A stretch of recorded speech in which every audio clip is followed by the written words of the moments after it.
नमस्कार नमस्कार मंडळी आजच्या कार्यक्रमात मी रुचा गद्रे आपलं स्वागत करते.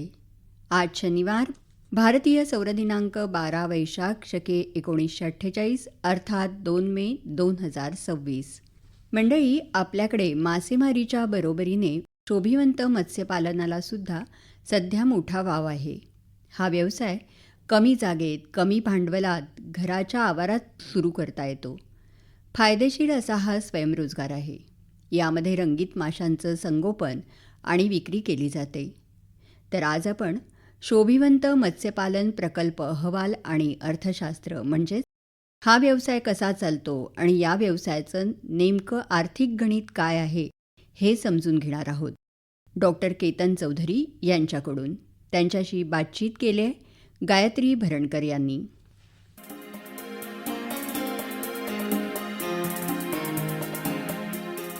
मंडळी नमस्कार. मंडळी, भारतातल्या मत्स्य व्यवसायाच्या सर्वांगीण आणि शाश्वत अशा विकासासाठी मत्स्य व्यवसायामधून नीलक्रांती योजना सुरू करण्यात आली आहे. आपल्या कोकणामध्ये सागरी मासेमारी तर आहेच, पण त्याचबरोबर शोभिवंत मत्स्यशेतीला सुद्धा खूप वाव आहे. शहरांमध्ये जागोजागी आपल्याला काचेच्या पेट्या म्हणजेच काय तर ॲक्वेरियम टँकमध्ये सुंदर सुंदर रंगीत असे मासे विक्रीला ठेवलेले दिसून येतात. हे मासे शोभिवंत मत्स्य शेतकऱ्याकडून तयार होऊन विक्रीला आलेले असतात. मंडळी, शोभिवंत मत्स्यशेतीचा हा जो व्यवसाय आहे तो कसा चालतो आणि या व्यवसायाचं आर्थिक गणित म्हणजेच अर्थशास्त्र काय आहे हे जाणून घेण्यासाठी आज आम्ही स्टुडिओमध्ये आमंत्रित केलेलं आहे मत्स्य अभियांत्रिकी तंत्रनिकेतन शिरगाव रत्नागिरी येथील प्राचार्य आणि सहयोगी अधिष्ठाता डॉक्टर केतन चौधरी सर यांना. चला तर मग त्यांच्याकडूनच शोभिवंत मत्स्यशेतीचं अर्थशास्त्र आज आपण जाणून घेऊया. सर नमस्कार. नमस्कार. सर, सुरुवातीला आम्हाला सांगा की प्रधानमंत्री मत्स्य संपदा योजना जी आहे त्या योजनेतल्या शोभिवंत मत्स्यशेतीच्या इतर काही योजना आहेत का? तर प्रधानमंत्री मत्स्य संपदा योजना जी आहे ती सन 2020-21 मध्ये सुरू झाली आणि 5 वर्षाचा कालावधी त्याचा मार्च 2026ला पूर्ण झालेला आहे. पण याच योजनेचा दुसरा टप्पा आता लवकरच येतोय आणि आपल्याला असं पण कळतंय की ही जी योजना आहे त्याला सप्टेंबर 2026 पर्यंत त्याला एक्सटेन्शन पण मिळालेलं आहे. अरे वा. तर शोभिवंत मत्स्यशेती आणि पर्यटनात्मक जो मत्स्य व्यवसाय आहे याकरता एकूण त्याच्यामध्ये 5 योजना आहेत. अच्छा. यात लहान आकाराचा शोभिवंत मत्स्यशेती प्रकल्प हा सुमारे 3 लाख रुपयाचा असून त्यात 40% आणि 60% अनुदान आहे. बर. दुसरा प्रकल्प जो आहे तो मध्यम आकाराचा असून प्रकल्प किंमत सुमारे 8 लाख रुपये आहे.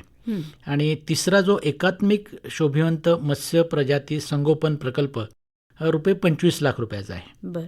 चौथा सागरी शोभिवंत मत्स्य प्रजाती प्रजनन आणि संवर्धन प्रकल्प जो आहे तो 30 लाख रुपयाचा आहे. अच्छा. आणि 5वा जो प्रकल्प आहे तो शोभिवंत मत्स्य प्रजाती जे असतात त्याची प्रजनक बँक म्हणजे ब्रूड बँक आपण त्याला म्हणतो त्याची उभारणी करणं असं असून त्याची जी प्रकल्पाची किंमत आहे ती जवळजवळ 100 लाख म्हणजे 1 कोटीपर्यंत आहे. तर या सर्व प्रकल्पांमध्ये अनुसूचित जाती, अनुसूचित जमाती आणि महिला प्रवर्गाकरता प्रकल्प किमतीच्या 60% एवढं अनुदान उपलब्ध असतं म्हणजे सबसिडी.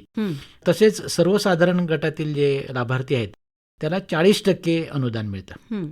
तर अशा पहिल्यांदाच 5 श्रेणीतील प्रकल्पाला अनुदान आपल्याकडे सुरू झालेलं आहे. आणि याच्या व्यतिरिक्त सुद्धा आपल्याकडे रत्नागिरी आणि सिंधुदुर्ग जिल्ह्यामध्ये मॅनग्रोव्ह फाउंडेशन जे आहे सोशल फॉरेस्ट्री त्या अंतर्गत त्यांचं सुद्धा शोभिवंत मत्स्यशेती करता प्रकल्प आहे. म्हणजे ते योजना आहेत त्यांच्या. त्यानंतर मला वाटतं UNDP आपला प्रोजेक्ट आहे तो रत्नागिरी आणि सिंधुदुर्ग करता आहे. तर त्यामध्ये सुद्धा योजना आहेत. तर शासकीय योजना याच्यामध्ये आहेत. आपण काम करायला हरकत नाही. नक्कीच. बरं सर, शोभिवंत मत्स्यशेती प्रकल्प हे एकूण फायदेशीर आहेत का? हो, नक्कीच. हा जो व्यवसाय आहे हा फायदेशीर आहे. शोभिवंत मासळीची मागणी ही सातत्याने वाढते आणि ही जी वाढती मागणी आहे ही पुरवण्यासाठी विविध जातीच्या मासळीचे प्रजनन पश्चात पिलांची वाढ नियंत्रित वातावरणात करून आपल्याला विक्री योग्य मासे निर्माण केले जातात. भारतातील हा जो व्यवसाय आहे या व्यवसायाचा भारतातील वाढीचा जो दर आहे तो 10 ते 12% आहे. अच्छा. तर शास्त्रीय पद्धतीने शोभिवंत मासळीचे जे प्रजनन आहे आणि पिल्लांचे संवर्धन आपण जर का केलं, धोके जर का कमी केले किंवा धोक्याचं आपण योग्य व्यवस्थापन जर का केलं तर मग यातनं नक्कीच आपल्याला नफा मिळतो आणि नफ्यामध्ये सातत्य सुद्धा मिळतं. बरं. आपला रत्नागिरी आणि सिंधुदुर्ग जिल्हा जो आहे यामध्ये सुमारे 200 शेतकरी हा व्यवसाय अतिशय यशस्वीपणे सध्या करत आहेत. अरे वा. बरं, पण मग एखाद्या नवीन शेतकऱ्याला यामध्ये गुंतवणूक करायची असेल किंवा हो. सुरू करायचा असेल हा व्यवसाय, तर त्यानं सुरुवात कशी करावी? आता शोभिवंत मासळी संवर्धनाचा व्यवसाय करायचा आहे असं एकदा आपण नक्की ठरवलं हं. की पहिली बाब म्हणजे संवर्धनाची संपूर्ण तांत्रिक माहिती जी आहे अच्छा. ती आपण घेतलं पाहिजे, म्हणजे त्याचं प्रशिक्षण घ्यावं. त्यानंतर प्रकल्पाला आवश्यक तेवढी जी जमीन आहे किंवा जागा जी आहे ती आपल्याकडे असेल तर शक्य आहे किंवा मग ती प्राप्त आपण करून घ्यायची आहे. हं. त्यानंतर शोभिवंत मासळीच्या संवर्धनाचा प्रकल्प अहवाल हा आपल्याला तयार करायला पाहिजे. बरं, मग हा प्रकल्प अहवाल म्हणजे काय आहे नेमकं? आता प्रकल्प अहवाल म्हणजे कोणताही व्यवसाय किंवा प्रकल्प सुरू करण्यापूर्वी त्या व्यवसायाबद्दल योजनापूर्वक आराखडा आपण जो तयार करतो हं. त्या आराखड्याला प्रकल्प अहवाल असं म्हटलं जातं. अच्छा, पण त्याने काय नेमका फायदा आता होतो? प्रकल्प अहवाल व्यावसायिकाला त्याचा व्यवसाय उत्तम रीतीने चालवण्यासाठी सातत्याने मदत करत असतो. हं. तसेच प्रकल्पाच्या उद्दिष्टपूर्तीकरता आपल्याला तो मार्ग सुद्धा दाखवतो. अच्छा. प्रकल्प अहवाल व्यवसायाच्या सुरुवातीपासून व्यवसाय सुरळीत होईपर्यंतच्या मार्गावरील प्रत्येक टप्प्यावरती हं. योग्य ती कृती करण्याविषयीचं दिशादर्शकाचं काम जे आहे हां. ते प्रकल्प अहवाल करत असतो. अच्छा. म्हणजेच काय तर प्रकल्प अहवाल हा आपल्या व्यावसायिकाचा एक दिशादर्शक मित्र असतो. नक्कीच. म्हणजे दुसऱ्या शब्दात सांगायचं झालं तर त्याला वाटाड्या असं सुद्धा म्हणायला हरकत अगदी नाही. बरोबर, अगदी बरोबर. आता प्रकल्प स्थापन करताना आपणास सुरुवातीला कर्ज घ्यायची असल्यास हं. आपण बँक किंवा पतसंस्था किंवा कोणत्याही वित्तीय संस्थेकडे अर्ज करतो. हो. अर्जासोबत प्रकल्प अहवाल जोडणं अतिशय आवश्यक असतं. हं. कर्ज मंजूर करणारे जे अधिकारी आहेत किंवा तसं बँक आहे, या प्रकल्प अहवालातून आपण प्रकल्प कसा चालवणार आहोत, किती पैसा निर्माण होणार आहे याची त्यांना कल्पना येते. हं. त्यामुळे शोभिवंत मासळीचा व्यवसाय सुरू करण्यापूर्वी विस्तृतपणे शोभिवंत मासळीच्या संवर्धनाचा आराखडा आपल्याला तयार करणं म्हणजेच प्रकल्प अहवाल तयार करणं हे अतिशय आवश्यक असतं. बरोबर आहे. बरं, मग सर या प्रकल्प अहवालामध्ये मुख्य घटक जे असतात ते कोणते असतात? तर प्रकल्प अहवालामध्ये मुख्य 3 भाग असतात. पहिला तांत्रिक आराखडा असतो, दुसरा आर्थिक आराखडा असतो आणि तिसरा अभियांत्रिकी आराखडा असतो. तांत्रिक आराखड्यामध्ये आपण शोभिवंत मासळीच्या संवर्धनाकरता निवडलेलं जे तंत्रज्ञान आहे ते व्यावहारिकदृष्ट्या कसं श्रेष्ठ आहे हे आपण सिद्ध करायला पाहिजे. अच्छा. तसेच ज्या भागात आपण शोभिवंत मत्स्य संवर्धन करणार आहे त्या भागातील भौगोलिक परिस्थितीनुसार तंत्रज्ञानाची निवड कशी योग्य आहे हे आपल्याला उदाहरणासह त्याच्यामध्ये स्पष्ट केलं पाहिजे. अच्छा. सर, तुम्ही आर्थिक आराखड्याचा सुद्धा उल्लेख केला हो, होता. तर शोभिवंत मासळी संवर्धनाच्या आर्थिक आराखड्यामध्ये भांडवली खर्च असतो, खेळते भांडवल आहे, स्वतःची गुंतवणूक आपण किती करणार आहे, बँकेचं कर्ज आहे, कर्जाच्या व्याजाचा दर आहे, विमा जर का असेल तर तो आहे, कर्ज तारण असेल, कर्ज परतफेडीचा कालावधी किती असेल, कायमस्वरूपी कर्मचारी किती असतील, तंत्रज्ञ किती असतील आणि कामगार या सर्वांचा उपयोग करून आपण शोभिवंत मासळीचं किती उत्पादन घेणार आहे आणि घेतलेल्या उत्पादनाचं विक्री व्यवस्थापन करून किती उत्पन्न घेणार आहोत, तसंच जे उत्पादन आणि उत्पन्न किती प्रमाणात त्याला धोका निर्माण होणार आहे याची संपूर्ण माहिती जी आहे ती आपल्याला या आर्थिक आराखड्यामध्ये वस्तुनिष्ठ पद्धतीने आपल्याला ती द्यायला पाहिजे. अच्छा. बरं सर, शोभिवंत मासे संवर्धनासाठी भांडवली खर्च हा साधारण किती येतो आणि त्याच्या काही वेगवेगळ्या पद्धती किंवा काही बाबी असतात का? आता शोभिवंत मासळीच्या आर्थिक आराखड्यामध्ये उत्पादन केंद्राचे असे 3 मुख्य भाग असतात. बरं. तर पहिला भाग म्हणजे प्रजोत्पादक विभाग, म्हणजे त्याला आपण ब्रीडिंग युनिट असं म्हणतो. दुसरा जो आहे तो संवर्धन किंवा संगोपन विभाग, त्याला आपण रेअरिंग युनिट असं म्हणतो. आणि तिसरा विभाग म्हणजे पॅकिंग किंवा पायाभूत सुविधा विभाग. या तिन्ही विभागाचा एकूण भांडवली खर्च आहे तो सुमारे 5,56,000 रुपयापर्यंत येतो. बरं. आणि एकूण प्रकल्प खर्च जो आहे तो आपण 7,47,000 रुपयापर्यंत येतो. अच्छा. तर 1,91,500 एवढा खेळतं भांडवल आपल्याला याच्यामध्ये समाविष्ट करायला लागतं. अच्छा. बरं, मासे म्हटले की पाणी आवश्यक आहे. हो. तर हे जे शोभिवंत मासे आहेत त्यांच्या संवर्धनासाठी पाणी पुरवठा करण्यासाठी काही आर्थिक तरतूद वगैरे असते का? हो, आपण जो प्रकल्प चर्चेला घेतला आहे तो गोड्या पाण्यातील शोभिवंत मासे संवर्धनाचा आहे. हां. त्यामुळे मुबलक प्रमाणामध्ये 12 महिने पाणी पुरवठा असणं अतिशय आवश्यक आहे. हं. आपल्या आर्थिक आराखड्यामध्ये ट्यूबवेल किंवा विहिरीकरता साधारणपणे 50,000 रुपये आणि त्यावर पंप बसवण्याकरता 12,000 रुपये, तसंच पाईपलाईन फिटिंग आपल्याला जी करायची आहे त्याकरता 10,000 रुपये अशी एकूण 72,000 रुपयाची तरतूद ही आपण त्याच्यामध्ये करतो. बरं. तसंच पाणी गाळणे म्हणजे वॉटर फिल्ट्रेशन जे आहे ते खूप महत्त्वाचं असतं, कारण माशांना स्वच्छ आणि अनपोल्युटेड वॉटर आपल्याला द्यायला लागतं आणि त्याकरता सुमारे 67,500 एवढी आपण त्याच्यामध्ये तरतूद आहे. पाणी आणि त्याचा दर्जा याकरता एकूण भांडवली खर्चाच्या सुमारे 25% खर्च हा आपल्या पाण्यावरती होणार आहे. अच्छा, म्हणजे ते गृहीत धरलं पाहिजे. हे गृहीत धरलं पाहिजे.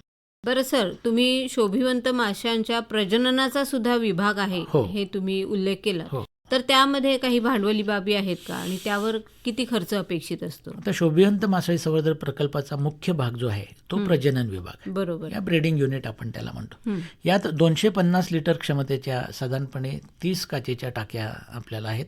प्रत्येक टाकीची किंमत साधारणपणे 1,375 रुपये एवढी आहे.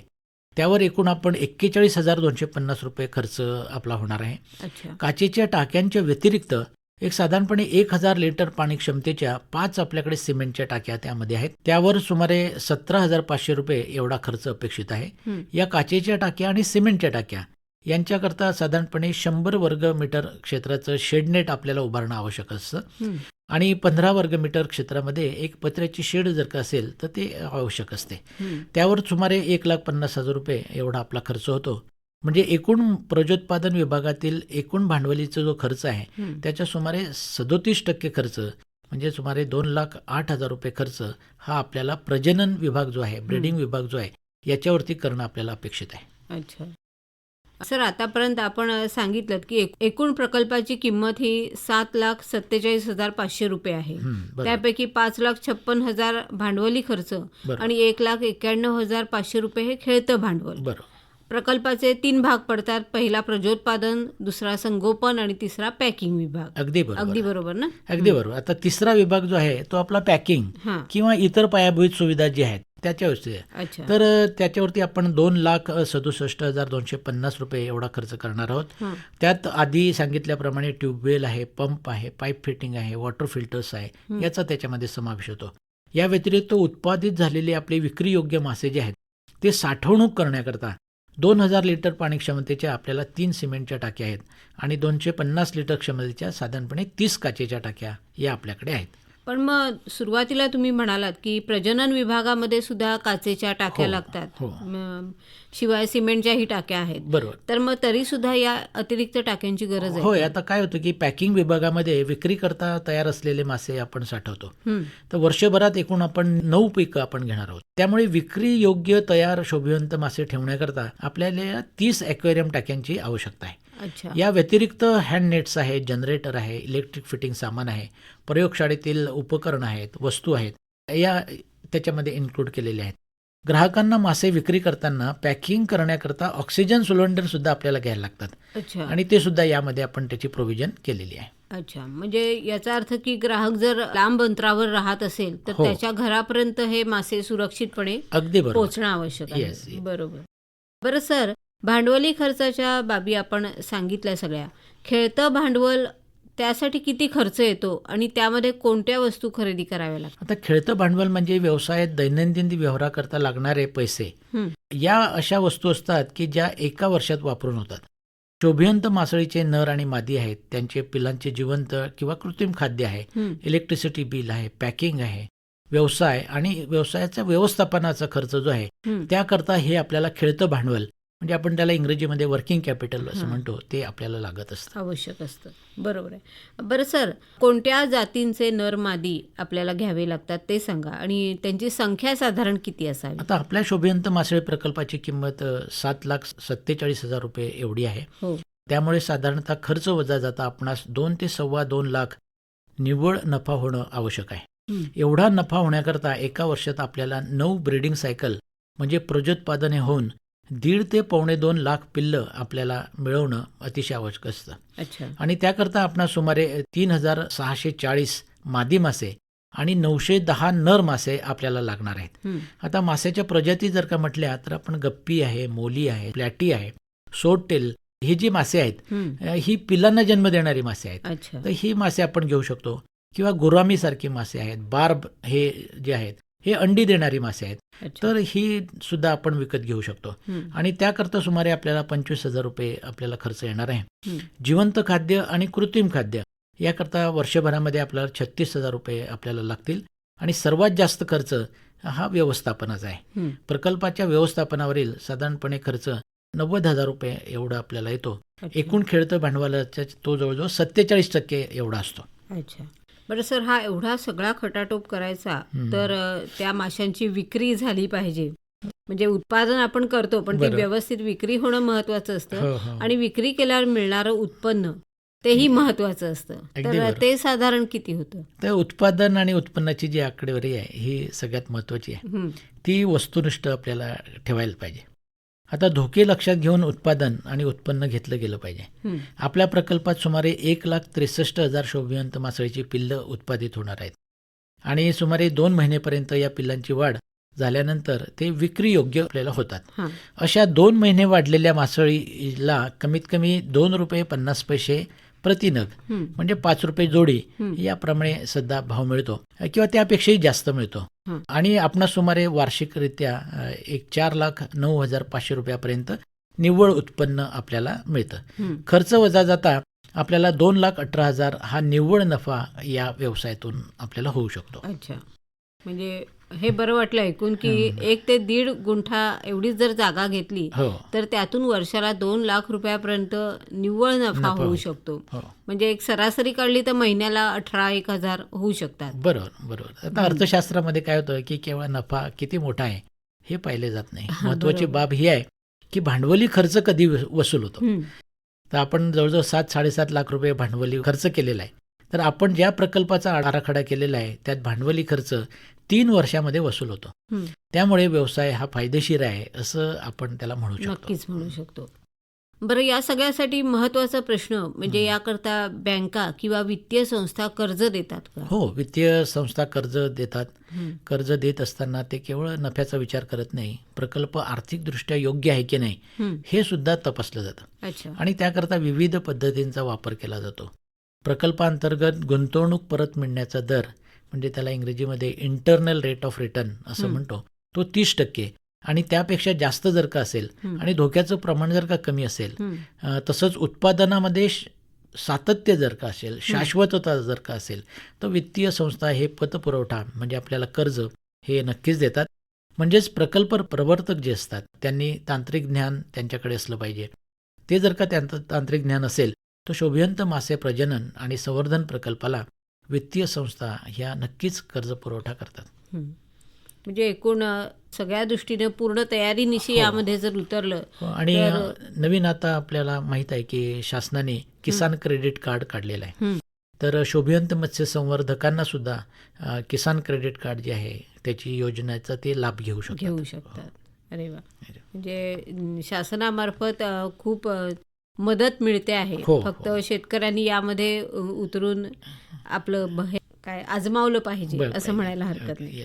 सर, आज आपण इथे आलात आणि शोभिवंत मासे संवर्धन पद्धतीचं अर्थशास्त्र नेमकं काय आहे त्याबद्दल अतिशय विस्तृत अशी माहिती आम्हाला दिलीत. त्याबद्दल आकाशवाणीतर्फे आणि सर्व शेतकरी मित्रांतर्फे मी आपले आभार मानते. धन्यवाद. धन्यवाद.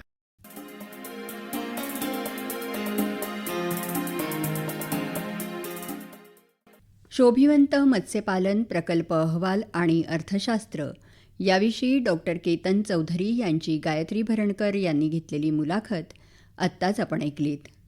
मंडळी, आता ऐकूया श्रीकांत नारायण आणि सहकाऱ्यांनी गायलेलं हे कोळी गीत. मंडळी, आपल्याकडे पारंपरिक पद्धतीनं म्हणजेच आढी घालून आंबे पिकवले जातात. पण आता आंबे पिकवण्याच्या शास्त्रीय पद्धती विकसित करण्यात आलेल्या आहेत. त्यासाठी खास पिकवण कक्ष म्हणजेच रायपनिंग चेंबर उभारला जातो. या कक्षामध्ये साधारण 1 ते 2 टन आंबा एका वेळेला पिकवता येतो. या कक्षातील तापमान 20 ते 23 अंश सेल्सिअसपर्यंत, सापेक्ष आर्द्रता 90 ते 95% ठेवण्यात येते. सामान्यतः कार्बन डायऑक्साईड वातावरणात 0.3% इतका असतो. मात्र पिकण्याच्या प्रक्रियेत आंब्याच्या श्वसनातून बाहेर पडणारा कर्बवायू हा तिथेच साठतो आणि त्याचं प्रमाण 30 ते 5% वाढतं. हा कार्बन डायऑक्साईड वायू काढून घेण्याची व्यवस्था या पिकवण कक्षामध्ये केलेली असते. या कक्षामध्ये योग्य पक्वतेवर काढणी केलेला आंबा हा साधारणतः 48 तास ठेवला जातो. त्यानंतर बाहेर काढून पिकवला जातो. या पद्धतीत आंबे अत्यंत चांगल्या प्रकारे पिकतात. ही पद्धत उत्तम असली तरी छोट्या शेतकऱ्यांना मात्र ती परवडणारी नाही.